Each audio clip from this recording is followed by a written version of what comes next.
तो दोस्तों आप सभी को पता ही होगा कि भारत की तरफ से तेजस मार्क 1 और तेजस मार्क 2 को यहाँ पर बनाकर तैयार किया जा रहा है। साथ ही आने वाले समय में भारत AMCA को भी बनाकर तैयार करेगा। ऐसे में आपको पता है कि 5th जनरेशन के एयरक्राफ्ट के रूप AMCA का डेवलपमेंट किया जा रहा है और -5th जनरेशन के रूप में ट्विन इंजन डेक्स बेस्ड फाइटर जेट का भी डेवलपमेंट किया जा रहा है, जो कि भारतीय वायुसेना और नेवी की करंट जरूरतें हैं उनको तो पूरा करेगा ही, साथ ही अगले 30 साल तक भारत को पूरी तरह से एडवांस टेक्नोलॉजी के साथ में अपडेट रखेगा। ऐसे में यहाँ पर 5th जनरेशन के फाइटर जेट के प्रोजेक्ट के साथ ही भारत को अब यहाँ पर 6th जनरेशन के फाइटर जेट्स के प्रोजेक्ट्स पर भी काम स्टार्ट करना चाहिए, ताकि भारत आने वाले समय में टेक्नोलॉजिकल लेवल में इंडियन एयरफोर्स अन्य देशों से आगे रहे। और इसी तरह के इनिशिएटिव को लेकर हिंदुस्तान एरोनॉटिक्स लिमिटेड की चेयरमैन की तरफ से अब एक अपने व्यू का यहाँ पर जिक्र किया गया है। और आपको बता दें कि उनकी तरफ से जो यहाँ पर डेवलपमेंट बताए गए हैं वो एक 6th जनरेशन फाइटर जेट के डेवलपमेंट को लेकर है। और मीडिया रिपोर्ट्स में अब दावा किया जा रहा है कि हिंदुस्तान एरोनॉटिकल डेवलपमेंट हाल ही में 6th जनरेशन के डेवलपमेंट को लेकर एक इंडस्ट्रियल कोऑपरेशन बनाने की बातों को लेकर कहा गया है। ऐसे में हाल ही में एक इंटरव्यू के दौरान हिंदुस्तान एरोनॉटिक्स लिमिटेड के चेयरमैन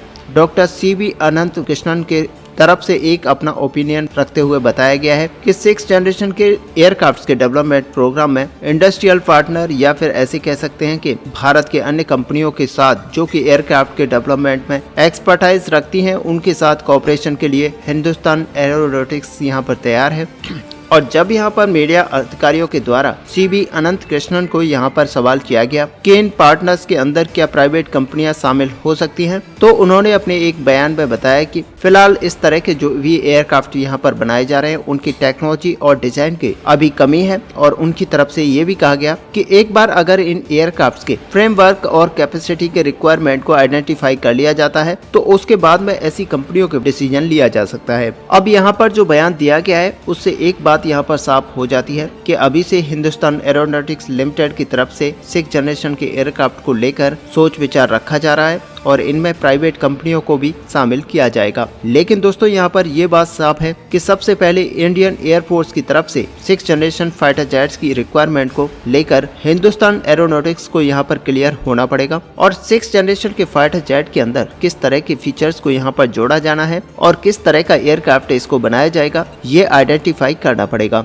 और उसके बाद में ही हिंदुस्तान एरोनॉटिक्स प्राइवेट कंपनियों को यहाँ पर शामिल कर पाएंगे। वैसे दोस्तों आपको बता दें कि अगर ये प्राइवेट कंपनी यहाँ पर 6th जनरेशन फाइटर जेट के डेवलपमेंट में अभी से अगर जुड़ जाते हैं तो जो फाइटर जेट्स के डेवलपमेंट का काम है वो काफी आसान हो जाएगा। और भारत के कई सारे प्राइवेट कंपनी अभी से 5th जनरेशन के फाइटर जेट के मैन्युफैक्चरिंग SPG मोड में जुड़ने जा रहा है और आने वाले समय में इन कंपनियों के पास एयरक्राफ्टों के डेवलपमेंट प्रोग्राम को लेकर कई तरह के एक्सपीरियंस शामिल होंगे। और ऐसे में Indian air force 6th generation fighter jet के लिए कॉन्सेप्ट को लेकर आखिर क्या विचार रख रहा है वो यहाँ पर HAL को बताना पड़ेगा। अब अगर करंट कंडीशन को यहाँ पर देखा जाए तो इंडियन एयरफोर्स के 5th जनरेशन के फाइटर जेटों का डेवलपमेंट किया जा रहा है। और आपकी जानकारी के लिए बता दें कि ये 5th जनरेशन के एयरक्राफ्ट भारत यहाँ पर काफी आगे बढ़ चुका है और जल्दी एयरक्राफ्ट को लेकर CCS की तरफ से यहाँ पर क्लियरेंस दे दिया जाएगा और इसके बाद में एयरक्राफ्ट के प्रोटोटाइप्स का निर्माण कार्य शुरू किया जाएगा। ऐसे में यहाँ पर यह भी बताया जा रहा है कि एक दशक से पहले ही इंडियन एयरफोर्स के बेड़े में 5th जनरेशन फाइटर जेट यानी कि AMCA को शामिल कर लिया जाएगा।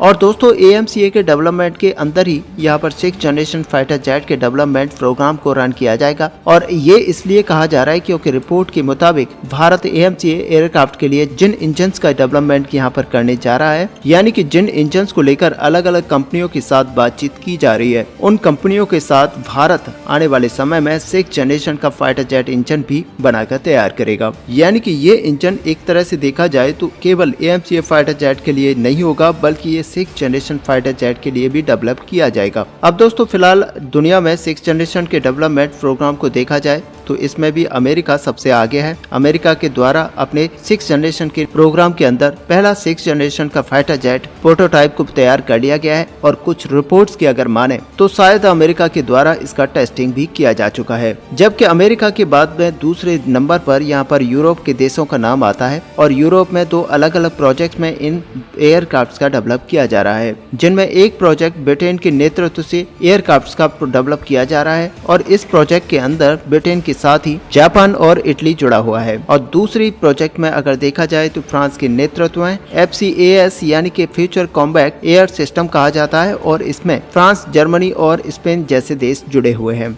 ऐसे में बताया यहाँ पर यह भी जाता है कि चाइना के द्वारा भी 6th जनरेशन के फाइटर जेट का यहाँ पर डेवलप किया जा रहा है और रशिया भी अपने 6th जनरेशन फाइटर जेट के डेवलपमेंट में काम कर रहा है ताकि रशिया MiG-30 जैसे फाइटर जेट को यहाँ पर बहुत ही जल्द रिप्लेस कर पाए। अब आने वाले समय में भारत का भी यहाँ पर नाम जुड़ने जा रहा है, लेकिन भारत को अभी से 6th जनरेशन के एयरक्राफ्ट को लेकर काम करना शुरू कर देना चाहिए, क्योंकि भारत के पास फिलहाल उतना समय नहीं है जितना कि अन्य देशों के पास है, क्योंकि अन्य देशों ने पहले ही अपने 6th जनरेशन फाइटर जेट को लेकर काम करना शुरू कर दिया गया था। और ऐसे में अगर भारत यहाँ पर 5 से 7 साल और समय लगाता है तो भारत इन सारे प्रोजेक्ट्स में काफी पीछे छूट जाएगा। हालांकि अगर देखा जाए तो 6th जनरेशन के एयरक्राफ्ट के जो प्रोजेक्ट हैं ये बात की बात है, लेकिन इस दशक के अंत तक हमारा AMCA बनकर तैयार हो जाएगा। लेकिन अभी भारत का जो पूरा फोकस है वो हमारे तेजस MK2 को लेकर है, क्योंकि तेजस MK2 पर बहुत ही तेजी के साथ भारत काम कर रहा है। ऐसे में भारत यहाँ पर ज्यादा से ज्यादा इंडिजिनस कंपोनेंट को तेजस MK2 के अंदर रखना चाहता है और बताया यहाँ तक जा रहा है कि 70% तक यहाँ पर इंडिजिनस कंपोनेंट तेजस MK2 के अंदर होने वाले हैं। ऐसे में बताया ये जा रहा है कि यहाँ पर हमारा जो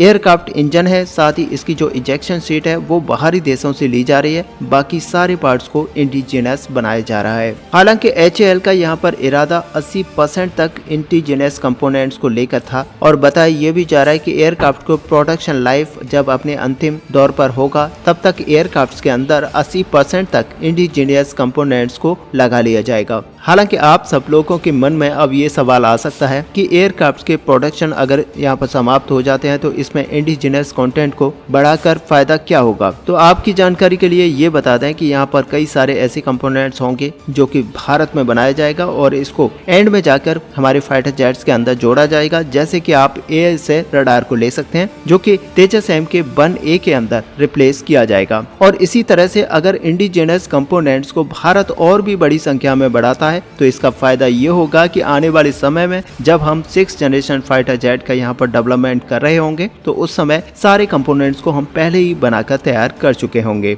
और इससे भारत के अंदर जो इकोसिस्टम है वो काफी मजबूत हो जाएगा। और दोस्तों, इंडिजिनियस कंपोनेंट्स के अंदर भारत जो लगातार बढ़ोतरी कर रहा है, ये भारत के हिसाब से देखा जाए तो ये भारत के लिए बहुत ही बड़ा अचीवमेंट है, क्योंकि इंडियन एयरफोर्स के बेड़े में जो 40 तेजस MK1A हैं, इनमें केवल 55% ही इंडिजिनस कंपोनेंट्स लगे हुए हैं। हालांकि साल 2021 में 83 फाइटर जेट्स का यहाँ पर ऑर्डर दिया गया है। ये पहले एयरक्राफ्ट का डिलीवरी 2024 के फरवरी महीने में होना है और इन एयरक्राफ्ट के अंदर 10% और इंडिजिनस कंपोनेंट्स को बढ़ाकर 65% तक कर लिया जाएगा, जो कि आने वाले समय में 70% से भी अधिक हो जाएगा और फिर और भी समय निकलेगा तो उसके साथ ही इसमें इंडिजिनस कंपोनेंट्स 80% तक पहुंच जाएंगे। हालांकि दोस्तों, इंडियन एयरफोर्स की तरफ से अब जो 97 एयरक्राफ्ट को लेकर ऑर्डर आने वाला है, बताया ये जा रहा है कि उनके अंदर 90% तक इंडिजिनस कंपोनेंट्स होंगे। अब तेजस एयरक्राफ्ट को और भी अधिक इंडिजिनस कंपोनेंट से बनाने के लिए कुछ सालों में डिफेंस रिसर्च ऑर्गेनाइजेशन के साथ ही हिंदुस्तान एरोनॉटिक्स लिमिटेड कई तरह के महत्वपूर्ण कदम उठा रही है और ऐसे में यहाँ पर इंडियन सप्लायर्स के नेटवर्क को यहाँ पर स्ट्रॉन्ग किया जा रहा है। और रिपोर्ट की अगर माने तो यहाँ पर कई सारे भारत की कंपनियों को एयरक्राफ्ट के पार्ट्स की सप्लाई के लिए सप्लाई चेन में जोड़ा गया है और आज और कंपनियों की तरफ से खुद के ही अपने पार्ट्स बनाए जा रहे हैं जो पार्ट्स विदेशों से इंपोर्ट किए जाते थे। और सबसे बड़ी बात यह है कि भारत अपनी रिसर्च एंड डेवलपमेंट को और भी ज्यादा स्ट्रॉन्ग कर रहा है,